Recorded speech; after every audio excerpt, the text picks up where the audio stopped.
محترم سامعین کرام، میرے پیارے معزز بھائیوں، ماؤں اور بہنوں، السلام علیکم ورحمۃ اللہ وبرکاتہ۔ امید ہے آپ سب لوگ اللہ تبارک و تعالی کے فضل و کرم سے خیر و عافیت سے ہوں گے۔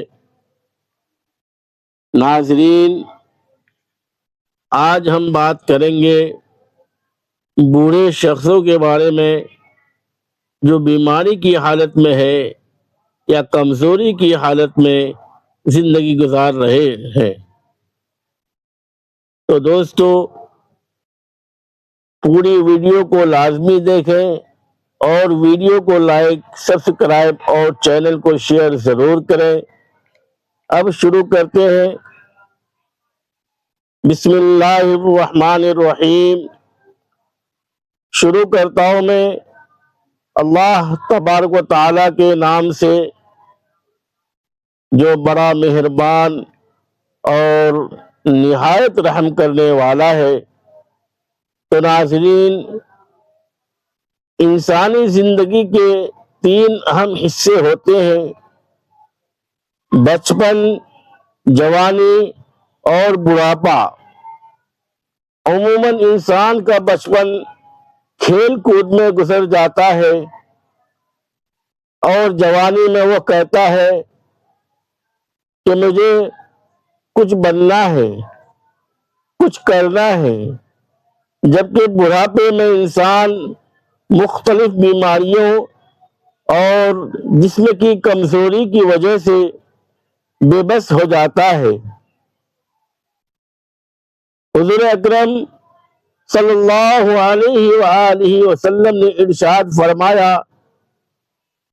کہ 9 قسم کے بوڑھے شخص ایسے ہیں جن سے اللہ تبارک و تعالی راضی اور خوش ہو جاتا ہے اور ان کو مرتے وقت کلمہ طیبہ پڑھنا نصیب ہوتا ہے۔ وہ 9 شخص خوش نصیب قسم کے بوڑھے یہ ہیں: دین اسلام نے جہاں انسان کی نماز، روزہ، زکوٰۃ اور دیگر شرعی رہنمائی فرمائی ہے، وہاں پر بوڑھوں کے مقام و مرتبہ اور ان کے ساتھ کس طرح پیش آنا ہے اس سے بھی مکمل رہنمائی فرمائی ہے۔ ماں باپ کی خدمت و عزت کرنے کا حکم دیتے ہوئے اللہ تبارک و تعالی ارشاد فرماتا ہے، اور تمہارے رب نے حکم دیا ہے کہ اس کے سوا کسی کی عبادت نہ کرو اور ماں باپ کے ساتھ اچھا سلوک کرو۔ اگر تیرے سامنے ان میں سے کوئی ایک یا دونوں بڑھاپے کو پہنچ جائیں تو ان سے اف تک نہ کہنا اور انہیں نہ جھڑکنا، اور ان سے خوبصورت نرم بات کرنا، خوبصورت کلام کرنا اور ان کے لیے نرمی اور عاجزی کا بازو جھکا کر رکھنا اور دعا کرنا کہ اے میرے پروردگار، تو ان دونوں پر رحم فرما جیسا کہ انہوں نے مجھے بچپن میں پالا پوسا۔ لہذا بوڑھوں کی عزت کیجیے۔ دین اسلام میں بوڑھے والدین کے ساتھ رشتہ داروں اور معاشرے میں بوڑھے حضرات کی بھی عزت کرنے کا حکم دیا گیا ہے۔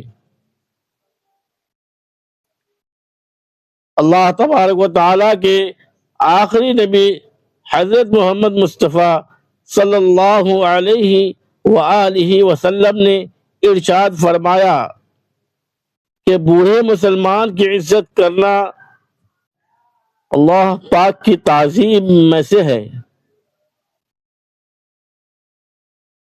حضور نبی اکرم صلی اللہ علیہ وآلہ وسلم نے فرمایا کہ وہ شخص ہم میں سے نہیں جو چھوٹوں پر رحم نہ کرے اور ہمارے بڑوں کی عزت نہ کرے۔ آپ صلی اللہ علیہ وآلہ وسلم نے فرمایا، چار شخص کی تعظیم کیجیے، یعنی رسول اکرم صلی اللہ علیہ وآلہ وسلم سے یہ عمل ثابت ہے۔ نمبر 1، عالم دین، یعنی وہ شخص جس نے اپنی زندگی کو طلب علم کے لیے وقف کر دیا، قرآن کی خاطر سفر کیا، دین کا علم حاصل کیا اور پھر اس کی اشاعت میں اپنا کردار ادا کیا، تو ایسا شخص نبی اکرم صلی اللہ علیہ وآلہ وسلم کے نزدیک تعظیم و احترام کے قابل ہے۔ نمبر 2، برا شخص، یعنی کوئی مسلمان یا کسی دوسرے مذہب سے تعلق رکھنے والا ایسا مرد یا عورت جس کا جسم بڑھاپے کو پہنچ چکا ہو اور وہ اپنی زندگی گزارنے کے لیے دوسروں کے سہارے کا محتاج ہو، تو ایسا شخص نبی اکرم صلی اللہ علیہ وآلہ وسلم کے نزدیک احترام کا مستحق ہے، اور اس معاملے میں مذہب کی بھی کوئی قید نہیں ہے۔ خواہ وہ برا شخص کسی بھی مذہب سے تعلق رکھتا ہو، تو مسلمانوں کے لیے انسانیت کی بنیاد پر اس کا احترام لازمی ہے۔ حضرت اسماء بنت ابی بکر رضی اللہ عنہ بیان کرتی ہے کہ نبی کریم صلی اللہ علیہ وآلہ وسلم کے زمانے میں صلح حدیبیہ کے بعد ان کی مشرکہ والدہ حضرت ابوبکر صدیق رضی اللہ تعالی عنہ کی سابقہ زوجہ مکہ مکرمہ سے مدینہ منورہ آئی۔ ان کی والدہ کا نام عطیلہ بنت عبد العزیٰ تھا، اور وہ اس وقت تک اسلام قبول نہیں کر چکی تھی۔ جب وہ مدینہ آئی تو وہاں وہ اپنی بیٹی حضرت اسماء کے لیے کچھ تحائف لے کر آئی۔ یہ تحائف کپڑوں اور دیگر اشیاء پر مشتمل تھے۔ حضرت اسماء نے اپنی والدہ کی آمد پر اور تحائف کے معاملے میں تردد محسوس کیا، کیونکہ ان کا والدہ مشرکہ تھی اور دین اسلام پر نہیں تھی۔ اس لیے حضرت اسماء نے سوچا کہ کیا ان کے ساتھ حسن سلوک کرنا اور ان کے تحائف قبول کرنا درست ہوگا یا نہیں۔ اسی تردد کے سبب وہ نبی اکرم صلی اللہ علیہ وآلہ وسلم کی خدمت میں حاضر ہوئی اور عرض کیا کہ یا رسول اللہ صلی اللہ علیہ وآلہ وسلم، میری والدہ مشرکہ ہیں اور وہ میرے پاس آئی ہے، کیا میں ان کے ساتھ صلح رحمی کروں؟ تو نبی کریم صلی اللہ علیہ وآلہ وسلم نے ارشاد فرمایا، ہاں، اپنی والدہ کے ساتھ صلح رحمی کرو اور ان کے حقوق ادا کرو۔ والدین کے حقوق کی ادائیگی دین سے مشروط نہیں۔ نبی اکرم صلی اللہ علیہ وآلہ وسلم کے اس فرمان سے یہ سبق ملتا ہے کہ والدین کے ساتھ حسن سلوک کرنا ایک بنیادی انسانی اور اسلامی فریضہ ہے، چاہے والدین مسلمان ہوں یا غیر مسلم۔ اسلام رشتہ داری اور صلہ رحمی کو بہت اہمیت دیتا ہے کہ اگر رشتہ دار دین اسلام پر نہ ہو تب بھی ان کے حقوق ادا کرنا ضروری ہے۔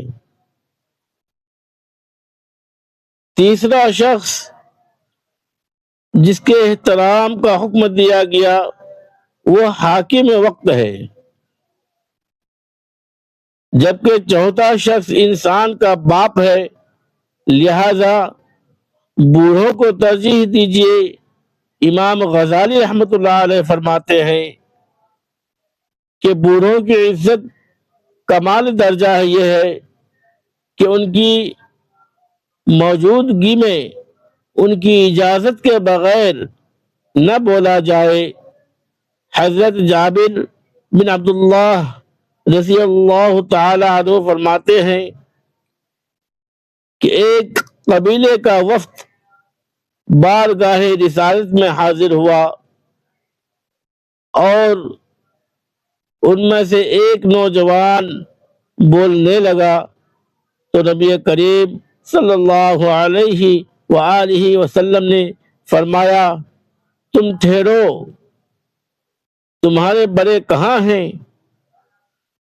بوڑھوں کی عزت کر کے اپنی عمر میں اضافہ کیجیے۔ رسول کریم صلی اللہ علیہ وآلہ وسلم فرماتے ہیں،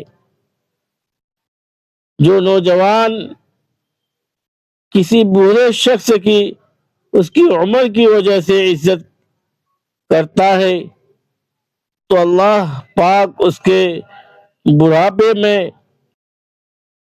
ایسے شخص کو مقرر کر دیتا ہے جو اس کی عزت کرے گا۔ امام غزالی رحمۃ اللہ علیہ فرماتے ہیں کہ اس حدیث میں لمبی عمر کی بشارت ہے اور اس سے معلوم ہوتا ہے کہ بوڑھوں کی عزت کرنے سے عمر میں اضافہ ہوتا ہے۔ محترم ناظرین کرام، ایک مرتبہ ایک شخص حضرت علی رضی اللہ تعالی عنہ کی خدمت میں حاضر ہوا اور عرض کیا کہ میرے بال کیوں سفید ہو رہے ہیں، اس کا کیا مقصد ہے؟ تو حضرت علی رضی اللہ تعالی عنہ نے فرمایا کہ جب حضرت آدم علیہ السلام زمین پر آئے اور وہ بوڑھے ہونے لگے تو ان کے بال بھی سفید ہونے لگے۔ جب انہوں نے پہلی مرتبہ اپنے بال سفید دیکھے تو اللہ تبارک و تعالیٰ سے عرض کیا کہ اے اللہ، میرے بال کیوں سفید ہو رہے ہیں؟ تو اللہ تبارک و تعالیٰ نے فرمایا کہ بالوں کا سفید ہونا بڑھاپے، بزرگی اور تجربے کی زیادتی کی علامت ہے، اور انسان کا بوڑھا ہونا اسے نفسانی خواہشات سے دور کرتا ہے اور یہ ظاہر کرتا ہے کہ اس کے پاس تجربہ ہے جس سے دوسروں کو فائدہ پہنچ سکتا ہے۔ اس لیے اللہ تبارک و تعالی بوڑھوں کے مشورے کو زیادہ پسند فرماتا ہے۔ حضرت جابر رضی اللہ تعالی عنہ سے روایت ہے کہ فتح مکہ کے دن حضرت ابو بکر صدیق رضی اللہ عنہ کے والد ابو قحافہ کو لایا گیا. ان کے سر اور داڑھی کے بال بالکل سفید تھے. نبی اکرم صلی اللہ علیہ وآلہ وسلم نے فرمایا کہ اس کا رنگ بدل دو اور کالے رنگ سے بچو. اسی طرح ایک اور حدیث میں حضرت عبداللہ بن عباس رضی اللہ تعالی عنہما سے روایت ہے کہ حضور اکرم صلی اللہ علیہ وآلہ وسلم نے فرمایا کہ آخر زمانے میں کچھ لوگ آئیں گے جو اپنے بالوں کو کبوتر کے پوٹوں کی طرح سیاہ کریں گے اور وہ جنت کی خوشبو سے محروم رہیں گے.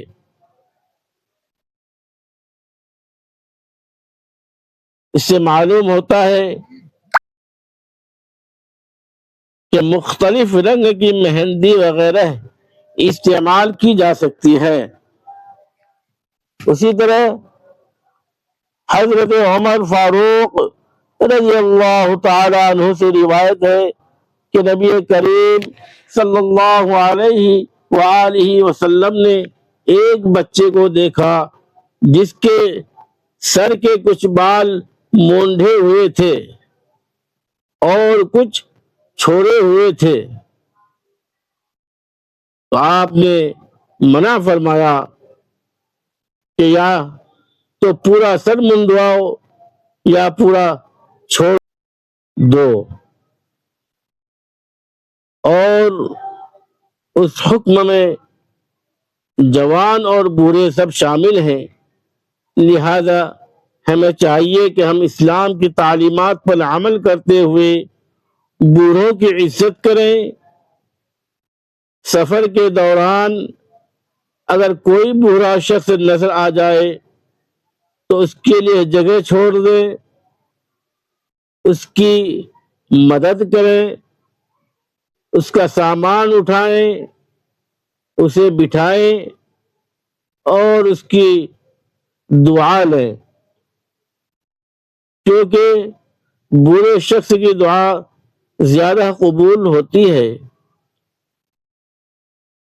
اللہ پاک سفید داڑھی والے بندے کے لیے پھیلائے ہوئے ہاتھ خالی نہیں لوٹاتا. اللہ تعالی ہمیں بوڑھوں کی عزت کرنے کی توفیق عطا فرمائے. ناظرین کرام، اسلام میں موت کے وقت کلمہ طیبہ لا الہ الا اللہ کا جاری ہونا بہترین انجام کی علامت ہے. اس حوالے سے احادیث میں آیا ہے کہ بوڑھوں کے 9 اعمال ایسے ہیں جن کی وجہ سے اللہ تبارک و تعالی ان سے راضی ہو جاتا ہے اور انہیں مرتے وقت کلمہ نصیب ہوتا ہے. ان میں پہلا وہ ہے جو ایمان پر ثابت قدم رہے، دوسرا والدین کی خدمت کرنے والا، تیسرا نماز کا پابند، چوتھا حقوق العباد ادا کرنے والا، پانچواں قرآن کا حافظ و قاری، چھٹا اللہ کے ذکر میں مشغول رہنے والا، ساتواں توبہ اور استغفار کرنے والا، آٹھواں حج و عمرہ کرنے والا اور نواں نیک اولاد چھوڑنے والا. یہ سب اعمال انسان کے حسن خاتمہ کا سبب بنتے ہیں. ناظرین کرام، ویڈیو اچھی لگی ہو تو ویڈیو کو لائک، سبسکرائب اور اپنے دوست احباب کو شیئر ضرور کریں. خدا حافظ. السلام علیکم ورحمۃ اللہ وبرکاتہ. شکریہ. جزاک اللہ خیرا کثیرا واحسن الجزاء. فی الدنیا والآخرہ.